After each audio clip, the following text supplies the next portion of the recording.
Olá, amigos. O convidado de hoje é santista, integrou por muitos anos a Seleção Brasileira de Ginástica, foi também do Cirque du Soleil e hoje integra o Circo Rudá, uma companhia circense criada por ele mesmo. Gustavo Lobo, muito legal ter você aqui, seja bem-vindo. Olá, obrigado, Gustavo, pelo convite. Uma honra estar aqui fazendo parte desse programa. Vamos começar falando do Marabá, que é o espetáculo mais recente. Queria que você falasse um pouco da história do espetáculo, como que ele foi concebido. O início, voltei para o Brasil e, depois de toda a minha experiência fora do país, eu precisava de um tema para o novo projeto. Nós fizemos o Rudá, um sonho real, e o novo espetáculo seria esse novo espetáculo, que não sabíamos o nome. Então, da onde veio Marabá? Após eu viajar ao Brasil, eu falei, preciso fazer uma pesquisa artística sobre a identidade do brasileiro, porque aqui nós temos japonês, alemão, chinês, europeu, enfim, é uma miscigenação gigantesca. Então, bacana, vamos fazer um espetáculo brasileiro com raiz nacional, e Marabá em Tupi-Guarani significa europeu com índio, né? Então, como iniciar esse tema tão complexo, né, sobre essa miscigenação dentro de um espetáculo circense? Então, foi uma criação de 3 mãos, Neide Veneziano, a Leandro Vieira, campeão carnavalesco pela Mangueira, e eu. Então, se juntamos e falamos, pô, vamos pegar um pequeno pedaço do início da nossa colonização, mostrar os franceses na caravela, em alto mar, em 1500, chegando no desconhecido, encontrando bichos, animais, índios, etc. E aí inicia-se o Marabá, que é realmente esse encontro do europeu com a Índia. Então, montamos toda a linha do roteiro do espetáculo em cima dessa história, e no segundo ato nós avançamos a história em 400 anos, aterrissando no Porto de Santos, em 1920. Então, a Marabá se torna um estivador portuário. Nas suas horas vagas ele também trabalha como faxineiro de um circo, então ele vai no backstage do circo, fica limpando, olhando os artistas, sonhando em ser um artista, e no final ele realiza o sonho dele no último quadro dentro do espetáculo maior, o grande circo, ele fazendo as acrobacias e realizando o sonho dele. Você foi atleta, foi também artista circense. Como é que foi esse trabalho a 6 mãos?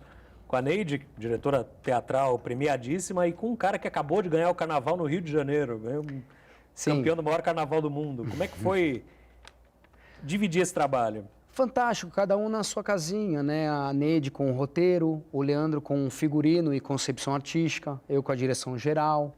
Então, foi assim, realmente uma criação bem aprofundada em cada um na sua área. Então, foi super positivo, o resultado está no espetáculo e parece que está agradando. A opção por montar espetáculos ligados à história ou à cultura brasileira já vem desde a primeira, né? Desde o Rudá, inspirado também muito fortemente na cultura brasileira. É um conceito que você quer seguir em frente? É em cima disso que você vai trabalhar os outros espetáculos, a identidade brasileira em si?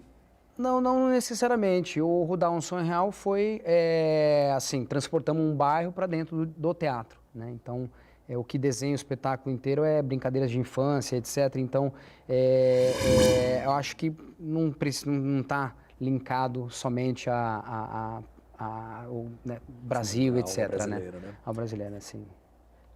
E como que tem sido essa vida de empresário, Gustavo? Lidar com o lado artístico, que tem que ser criativo e por isso mesmo tem que ser um pouco caótico, né? A criatividade exige um certo desprendimento das coisas terrenas. Sim. E, ao mesmo tempo, o lado de empreendedor, de empresário, que tem que ser muito disciplinado. É muito complexo, a disciplina, sem dúvida, mas realmente, sendo empresário no país, ainda mais do ramo cultural, é muito complicado. Então, um exemplo simples é um projeto de 2018, onde se monta-se uma pré-produção toda organizada dentro das planilhas, etc., etc. É muito difícil você manter a risca o cronograma, né? Então, e um cronograma onde, um exemplo, uma montagem com 20 pessoas, né? 20 carregadores, etc., chegando a 30 pessoas, você precisa de um dia, né? Tá pontuado em um dia para executar aquela tarefa diária. Às vezes demora um dia, 2, 3, 4, e 4 dias assim, dentro de uma planilha e com 20, 30 pessoas, realmente fica uma coisa complexa e não é simples. Então, cobrar o escanteio e correr para cabecear faz parte, né, aqui do Brasil e para mim não está sendo diferente, mas desafiador. Estou feliz em estar à frente de uma companhia, de um circo, e estar entendendo todas essas barreiras que o brasileiro enfrenta todos os dias, né? Uma escola também, de certa forma, né? Sim. Quantas pessoas ao todo envolvidas no fazer desse espetáculo? Diretamente 40 pessoas, entre artistas, técnicos, produtores, a equipe da Front House, então diretamente 40. Agora, para montagem, no dia da montagem e desmontagem, a gente tem uma rotatividade aí de quase 100 pessoas. Gera muito emprego, então, né? Graças a Deus. O teu espetáculo, ele exige uma preparação técnica que dificilmente você vai encontrar aqui no Brasil. Como é que tem sido a busca por profissionais para integrar esse espetáculo? Tanto na área artística quanto na área técnica, Gustavo? Na área técnica, não encontrei. Tirando administradores, financeiro, enfim, profissionais já que não precisa de uma especialização, não tem. Então, o que tem é um pessoal que realmente não de uma visão empresarial, assim como, né, da escola que eu vim, do Cirque du Soleil, assim como outras companhias menores, Cirque Oise, Teatro Sunil, e não tem. Então, tive que realmente construir tanto da parte técnica, de produção, como a parte artística. A parte artística mais tranquila, que nós temos artistas no país de qualidade, então não tive muitos problemas, mas muito complexo na parte como empresa. Então você está, na verdade, criando um mercado novo aqui, né? É um trabalho também pioneiro nessa área. Construindo, é uma construção, né? Quando se fala construir um espetáculo, não é só o espetáculo, e sim toda uma estrutura que vai atender e construir e montar o espetáculo e fazer com que ele continue, né? A fazer a turnê. Então, o profissional que conhece realmente de turnê ou já está empregado ou realmente boa sorte, né? Por quantas cidades já passou e até quando que vai a turnê do Marabá? O Marabá passou em Brasília, agora a segunda cidade aqui em São Vicente. Estamos com planos de ir para São Paulo, ainda entendendo todo a estrutura do nosso circo para fazer uma turnê duradoura. O teu trabalho está sendo quase que de formação de público, então, né? Porque as pessoas ainda têm a ideia aqui no Brasil de um circo diferente do que é o Cirque du Soleil e o que é o trabalho que você faz também. Sim, está sendo uma formação de plateia para o Circo Rudá, porque o público ainda, quando se vê uma tenda de um circo nacional, está quase que linkado ao circo tradicional. E o Circo Rudá, na verdade, é um circo contemporâneo hoje. E assim, ainda não somos conhecidos, estamos nossa segunda cidade como tenda de circo, e o público, realmente, o nosso público é um público de boca a boca. Então, está sendo realmente complexo para a gente, mas acho que só por esse caminho que a gente consegue ter o respeito e a admiração do público, né? Por que Rudá? O nome do circo. Na pesquisa, o meu amigo Paulo Prado me perguntou qual é a minha maior inspiração. Eu falei que era minha mãe. E minha mãe se chama Yarian, os irmãos Arataci, Amazônia, Arauari, Irian, Íris. Então, vem um pouco dessa raiz tupi.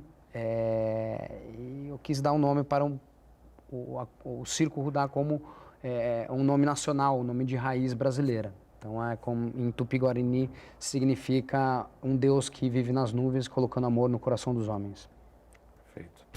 O Releitura de hoje conversa com Gustavo Lobo, criador do Circo Rudá. A gente se vê no próximo bloco.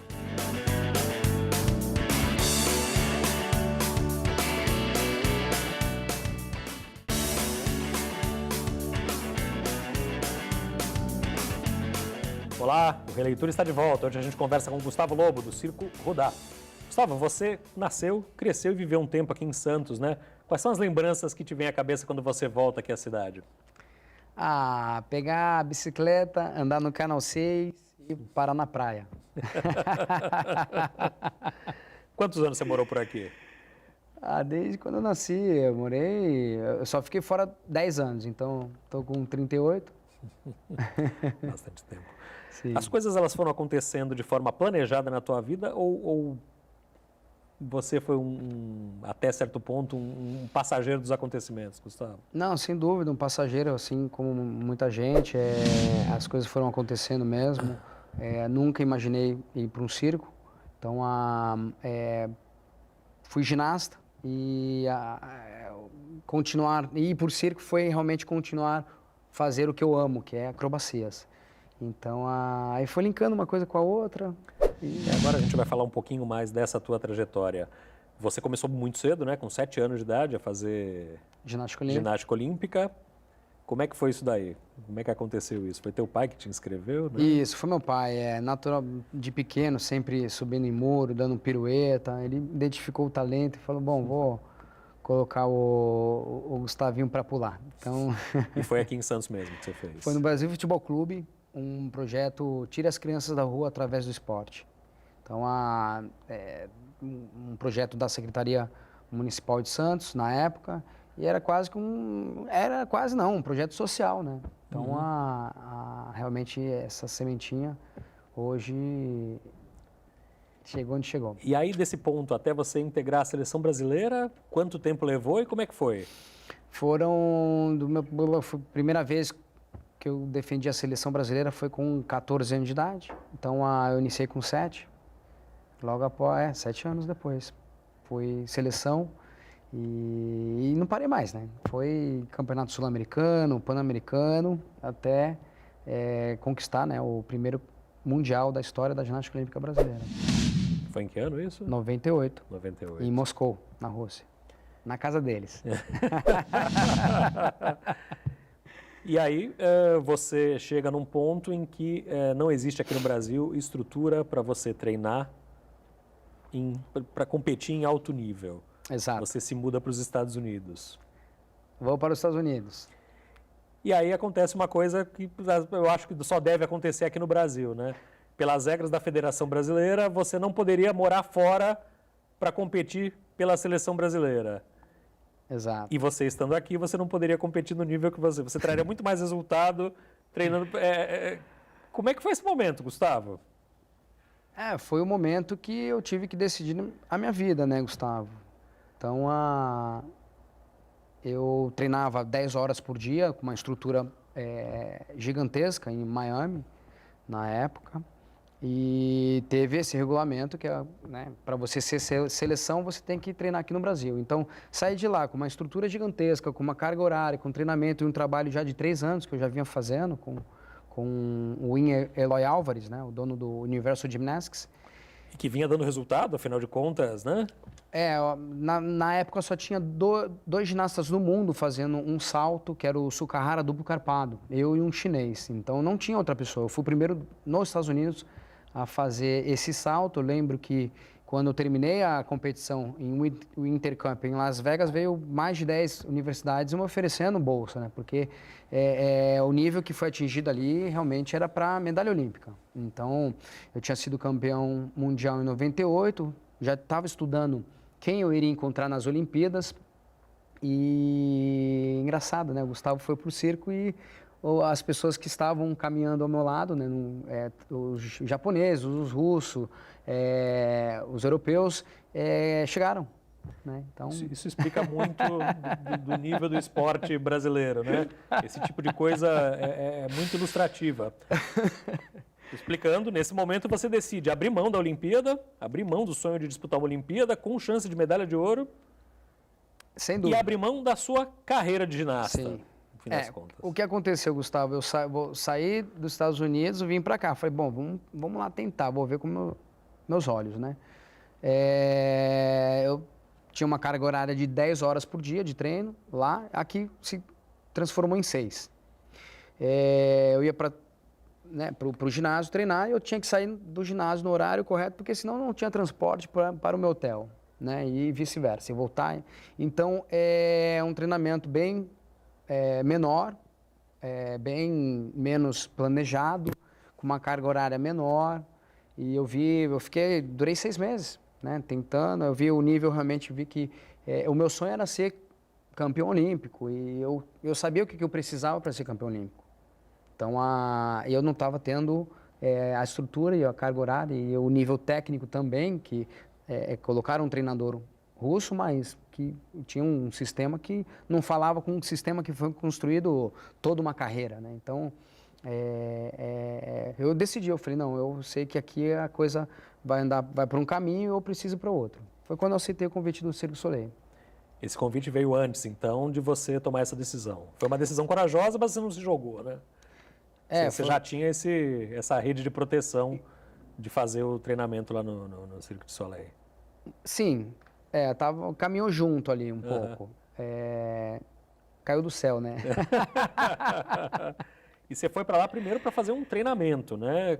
Conta um pouco desse comecinho. Sim. Quase com um estágio, né? Foi um estágio, na verdade, porque eu recebi o convite e tal, falei, pô, maravilha e tal, mas foi um contrato de 8 meses. Então, fiquei 8 meses, é uma formação de artista, eles dão treino de dança, música, movimento, acrobacias, enfim.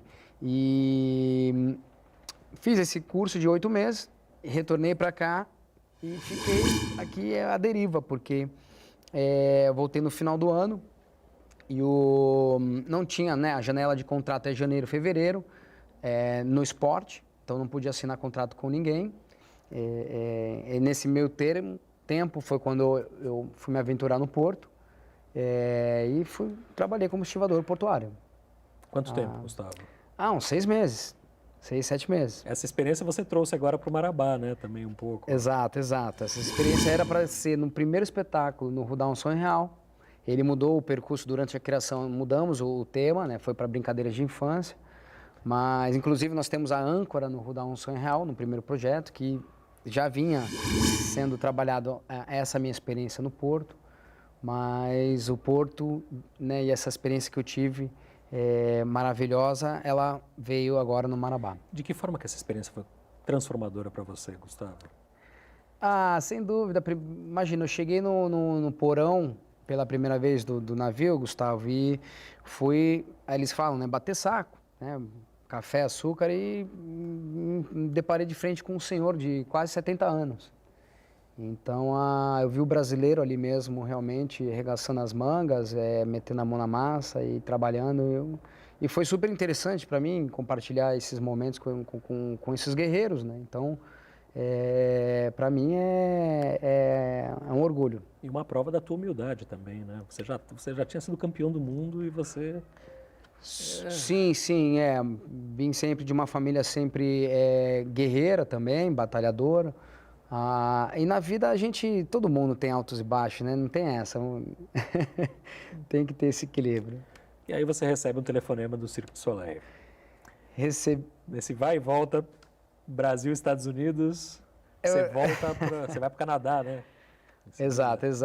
Eu lembro que eu estava em casa, assim, meio que sem esperança, pensando o que eu ia fazer com a minha vida.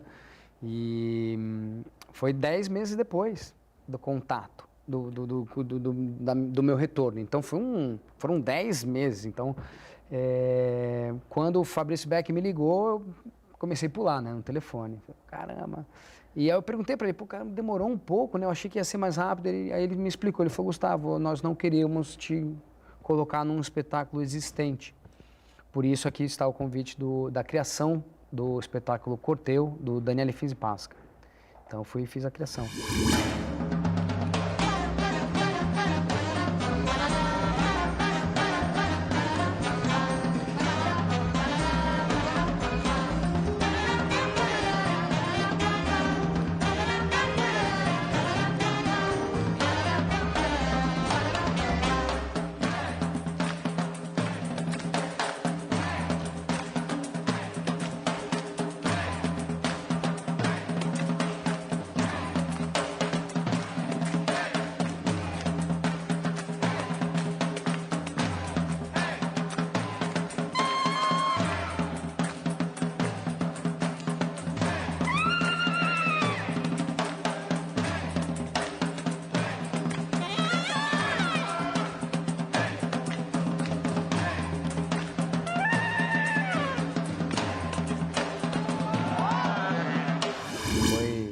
uma criação de 8 meses. Aí fizemos o tour que o Cirque du Soleil sempre faz quando é espetáculo de turnê. Que eles fazem Montreal, primeira cidade, Quebec, que já é próximo ali do lado, Toronto e o circo vai para a Califórnia, né? Aí tem São Francisco, San Diego, San José, enfim, bem bacana. Legal. Além do Cirque du Soleil, você integrou outras companhias circenses, né? Eu queria que você falasse um pouco especificamente da experiência com a Eloise. Como é que foi? Foi um negócio bem diferente, né, também? Sim, a minha ida para o Cirque Eloise foi muito mais o convite também do Daniele Finzi Pasca, porque foi uma coprodução com o Teatro Sunil, a companhia do Dani, que hoje se chama Finzi Pasca. Foi o meu salto de acrobata. Até então as pessoas falavam, artista circense. Eu me via mais como um acrobata circense do Cirque du Soleil na época.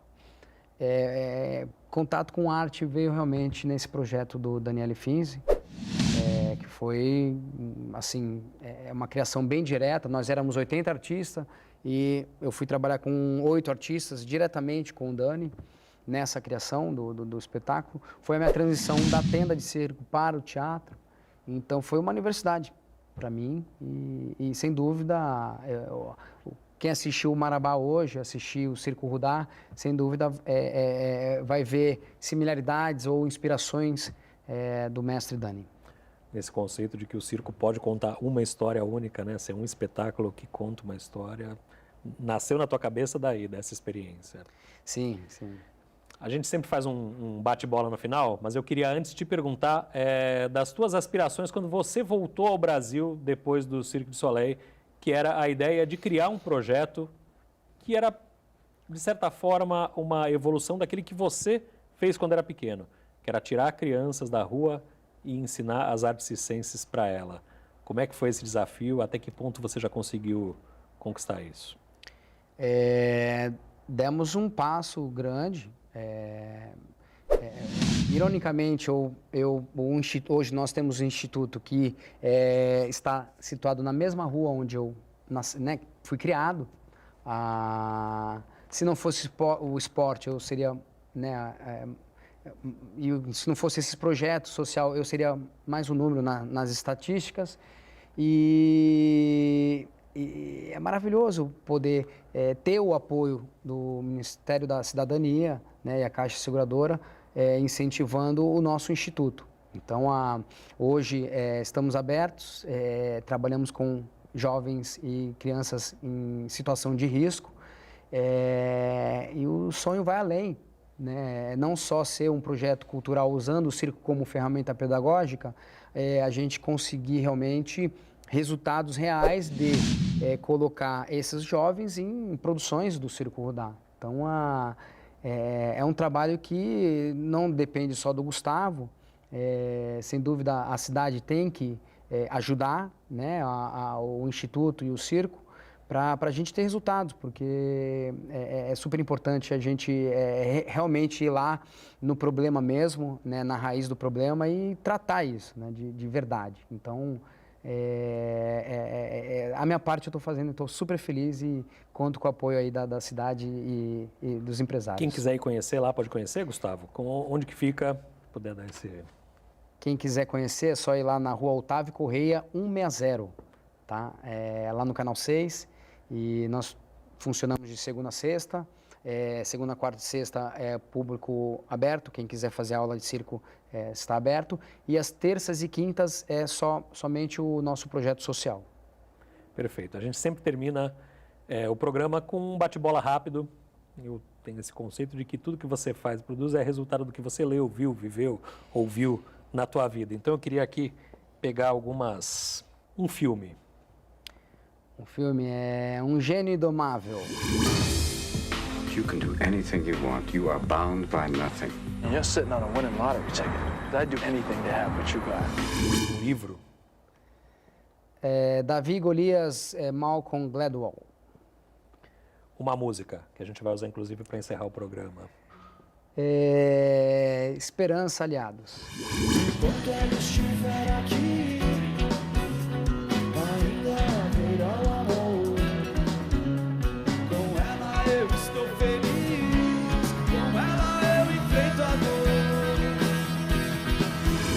experiência inesquecível? Conhecer 30 nacionalidades no mesmo lugar. Um sonho realizado? Circo Rudá. E um sonho que você ainda quer realizar? Que o nosso projeto social seja realizado com sucesso, com os objetivos que nós colocamos como retorno. É isso aí. O Releitura dessa semana teve o prazer de receber esse grande artista, Gustavo Lobo. Gustavo, muito obrigado pela tua presença. Obrigado, Viu? Gustavo. Valeu. Obrigado pelo convite. O Releitura volta na semana que vem. Até lá. Sonho